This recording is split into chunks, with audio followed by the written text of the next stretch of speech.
Hello guys, magandang araw sa inyo lahat. It's a blessed Sunday. Ngayon po ay ika-23 ng Agosto, Linggo.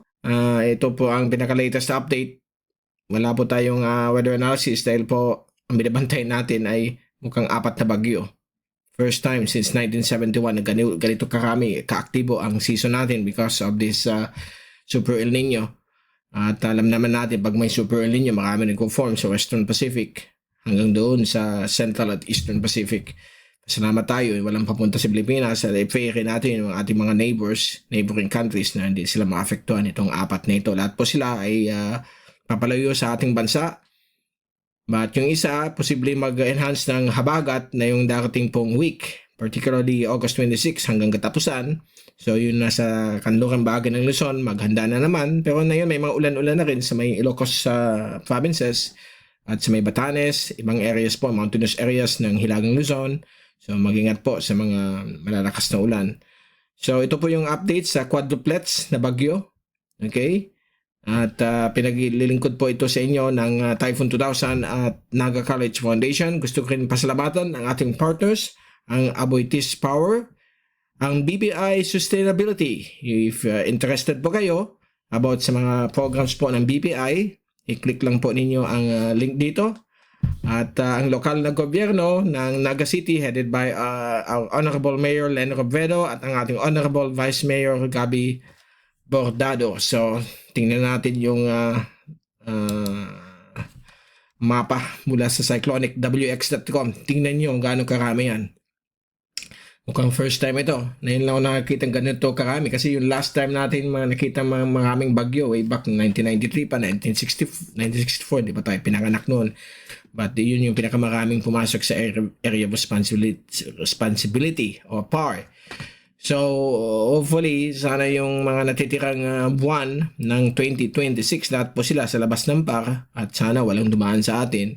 Medyo scary, okay? Nakakatakot. But ang importante, resilient enough tayo. Laging handa pag may mga ganitong mga weather systems.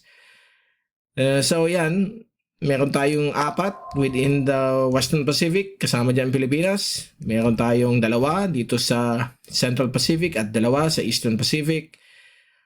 At mahinang-mahina, mayroon dito si 95L sa may Atlantic. Usually pag Super El Nino, kukonti dito sa may Atlantic na yun, halos talagang devoid of any formation at magsi-September na. Usually November tapos na ang tropical cyclone season o hurricane season sa Atlantic Basin. So ito yung zoom map ng Western Pacific. So lahat po sila ay papalayo po sa ating bansa. So tulad nito, ito si Sodel. Although papasok bagya ng PAR, pagdating dito siya dadaan sa may northern part ng Taiwan. Ito naman si 19, susunod lang kay Sodel at ma-absorb sa kanyang circulation dahil apektado po siya, mas na-influence itong malaking bagyo, itong maliit na bagyo. At hindi po siya pumasok ng PAR. Ito naman si Nara, umikot-ikot lang dyan hanggang after 5 days, ito ay magla-landfall at mamamatay sa southern China. At ito naman po si Neneng, dating Neneng, naging Gaynari. Gayun din po, matutunaw po yun dito sa may area po ng southeastern China. So yan po yung situation right now. So let's hope and pray mga kababayan natin dyan sa apektadong mga bansa north of our country ay hindi masyadong maapektuhan itong sunod-sunod na mga tropical cyclones. At ito yung ating GraphSat late last night. So nakikita ninyo kung gaano ka dami itong mga weather systems na ito. So ito yung fast animation mula sa University of Wisconsin Tropical Cyclone page at nakita ninyo ang nagpa-fluctuate na eye nitong si Sodel. Kanina nasa 215 kph but may ongoing eye wall replacement cycle siya. Kaninang tanghali ay humina siya sa 205 but sa mga oras na ito medyo nag-improve na naman mata. Ibig sabihin tapos na yung eye wall replacement cycle. So, posibleng lumakas ulit at may forecast na baka maging super typhoon. Okay, at ito naman po ang tropical depression na si 19W kapag maging tropical storm po ito, bibigyan po ito ng international name at sunny. Okay? So kung pumasok sana ito ng power, baka maging obet, mauuna ito maging obet, at ito naman po magiging pilandok, but mukhang ito pa rin yung magiging obet kasi ito hindi na papasok ng power kasi gumagalaw po ito patungo po sa southern quadrant nitong si Sodel. Ito naman po yung si bagyong Nari o si Neneng, at meron secondary circulation dito na nag-form sa may west of Taiwan, sa may Taiwan Strait, at ito naman po yung stationary na si bagyong si Nara. Filipino name po in Nara. Okay, so ito yung fast zoom animation mula sa ZoomEarth.com. Ito na ang gagamitin natin. Medyo mabagal mag-load yung windy at mas maganda ang resolution nitong ZoomEarth. Nag-improve sila dramatically for the past few years. So ito na yung gagamitin natin. At nakita ninyo yung panibagong eye na na-form dahil sa last cycle ng replacement ng eye wall nitong bagyong ito. So yan, nakita niyo medyo sheared itong system. Lahat ng ulap niya nandito sa may western section, and yung kanyang center nandito. So ito papunta yan dito sa area na ito, sa kanyang southern portion, kasi medyo mas malakas si bagyong Sodel. Pag mas malakas yung isang system, automatically yung mahinang system ay kakainin niya. So mahina yan, haging ma-absorb yan sa kanyang sirkulasyon, mamamatay na po ito si 19W. So we must be thankful na paalis po ito sa ating bansa, kaya patuloy nakaka-experience tayo ng summer dry conditions sa ating kapuluan, except for western sections ng Ilocos region, dahil po sa paghikayat ng habagat medyo minimal lang. But malalakas yung ulan dito sa may Batanes. Ito yung radar signature mula sa Taiwan network of radar. Okay, sa atin wala masyadong mga convection. Dito lang sa may northern Luzon dahil sa konting habagat. But gaya na sinabi ko, in the next few days, lalakas ulit ang habagat kapag ito na po ang magkakaroon ng influence. But let's hope na mahina lang, dahil po umihina ang signal na yun ng Madden Julian Oscillation compared to last week na medyo malakas pa siya. Yung moderate strength ng MJO, yung wet MJO, okay? At ito yung latest tracking ng lahat ng agencies na nagmo-monitor sa mga systems, okay? Unahin natin si Gainari. So yan po yung dating Neneng. So for the next 24 hours, malulusaw siya dito sa may area po ng coastal waters ng southeastern China. And then, ang US Joint Typhoon Warning Center, hindi po siya in-upgrade bilang isang tropical depression. So, nanatili siyang monsoon depression. 94W yung kanyang tag-ID. Ito naman po si Bagyong Nara, at nakita nyo dito sa latest track. Doon lang siya, umiikot lang siya dyan. Paikot-ikot for the past 5 days na yan, nandyan. So, imagine niyo kung ilang rainfall ng accumulation ang na-accumulate dyan. Ilang rainfall na na-accumulate dyan sa area na yan. Ay lalong-lalo na dito sa may Halong Bay. Itong area po ng Halong Bay, talagang grabe mga ulan for the past few days. Okay, so yan po ang situation nitong si Tropical Storm Nara sa may Gulf of Tonkin. At ito naman po si Sodel. Okay, tingnan natin si Sodel.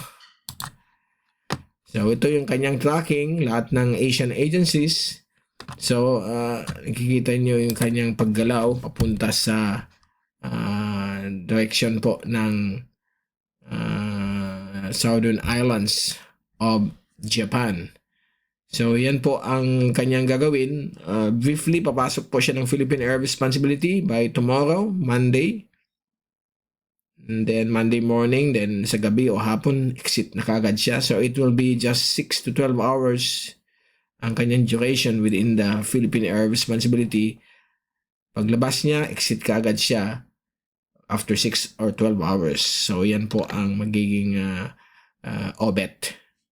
Okay, kasi gaya na sinabi ko, yung power line, andito yung Philippine Air Responsibility. Pag pumasok po siya dyan, bibigyan ng local name ng DOST Pagasa.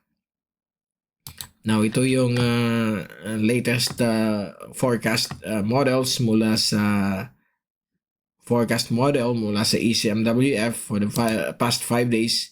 Yan po ang magiging kalagayan nitong bagyong ito. Ay absorb po itong si bagyong 19W at mawawala na rin si Gainari. Ito naman pong bagyong Nara ay tatahak na panorte sa August 26, malulusaw. And then pagdating dito sa Okinawa at Taiwan areas, si Sodel or si Obet ay mag-enhance na naman po ng habagat sa kanluran bahagi po ng Hilaga at kanluran Luzon. So yan po ang mangyayari po dyan sa bagyong yan. Okay? Ikayat niyang habagat. So it will last hanggang sa katapusan ng August. Okay?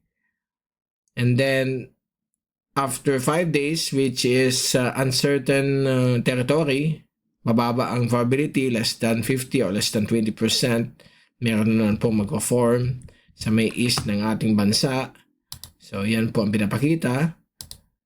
At ang good news ay tatahak ulit papunta sa taas sa Southern Islands of Japan. So hanggang sa first 2 days ng September, yan po ang kalagayan nitong baka ito na maging pilandok.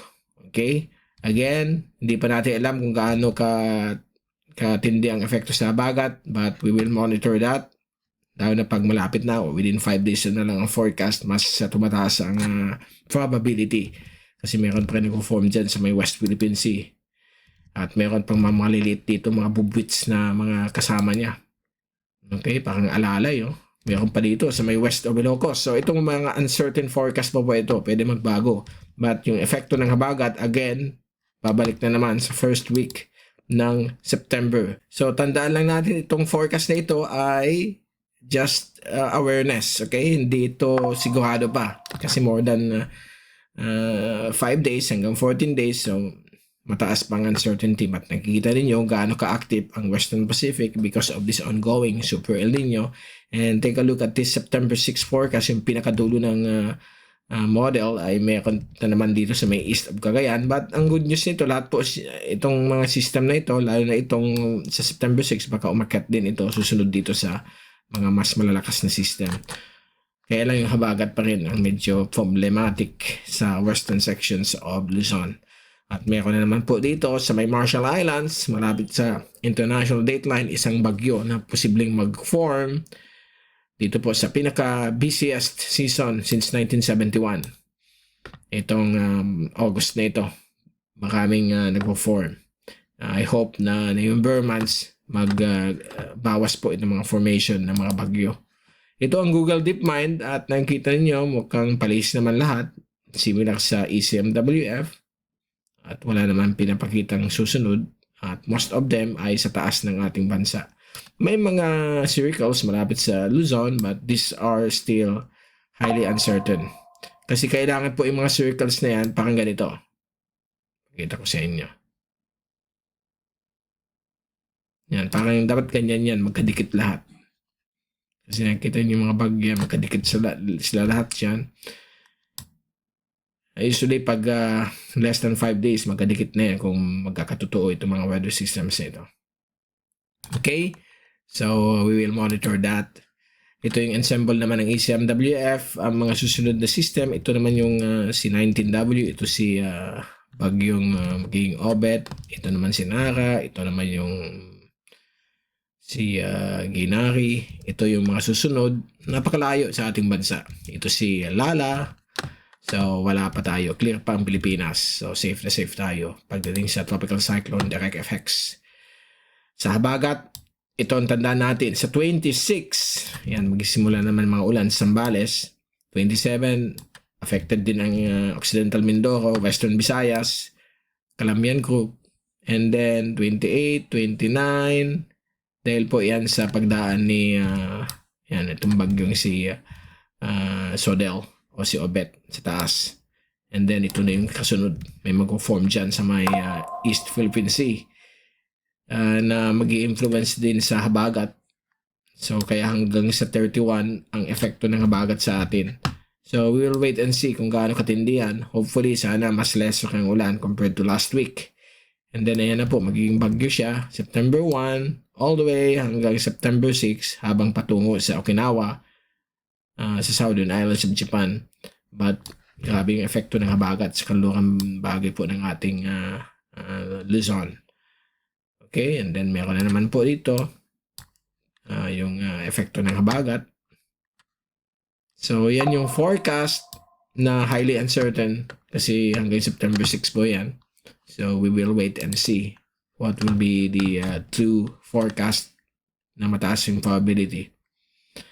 Sa alon ay okay naman po sa east and central waters, sa East Philippine Sea at sa central waters ng ating bansa kasi hanggang 1 or 2 lang ang wave heights.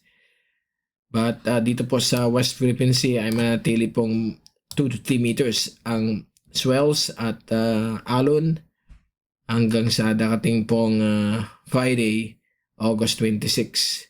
So hanggang dyan muna tayo dahil po highly uncertain pag more than that. And pagbalik natin may mga latest update naman tayo sa mga alon. So not suitable for fishing dito sa West Philippine Sea dahil sa ongoing epekto ng habagat.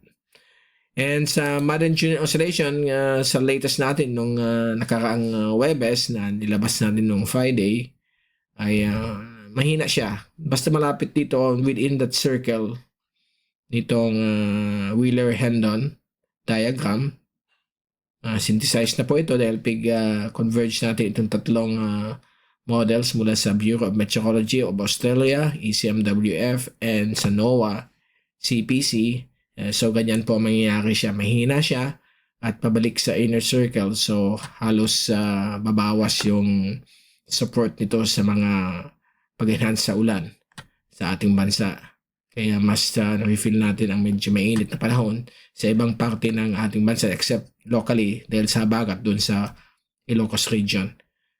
So 25 to 29 patuloy pa rin na paghina ng Madden Junior Oscillation, lower confidence. Ang Philippine weather will depend more on the habagat, monsoon trough, LPAs, or tropical cyclone. So nakikita natin mostly sa habagat.